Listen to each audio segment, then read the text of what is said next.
Welcome to Sweet Life Beat Life. We hope this video helps. In this video, I will explain how to learn anatomy for MBBS. First, recognize that anatomy is the bedrock of medical knowledge, crucial for understanding clinical conditions and procedures. It's a vast subject, so we'll tackle it by dividing it into smaller, more digestible regions. We'll also explore effective study methods and resources to ensure a thorough and lasting comprehension of the human body's intricate structures. Let's get started on this essential journey. A regional approach is highly effective.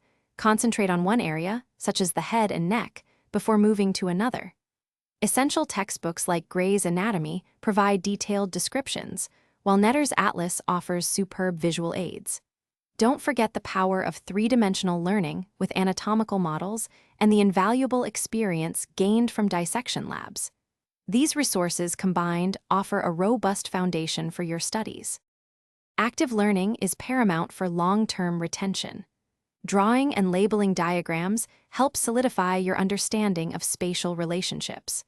Regularly test yourself using flashcards or by explaining concepts aloud. Always connect what you're learning to its clinical relevance. For example, understanding nerve pathways is vital for diagnosing neurological conditions. This approach makes the information more meaningful and easier to recall during exams and in practice. Consistent revision is key to mastering anatomy. Set aside dedicated time each week to revisit older topics, ensuring the information stays fresh. Engaging in group discussions can provide new perspectives and clarify challenging concepts. Finally, practice applying your anatomical knowledge to clinical case scenarios. This not only prepares you for exams, but also builds a strong foundation for your future medical career. Bridging theory with practical application. Thanks for watching.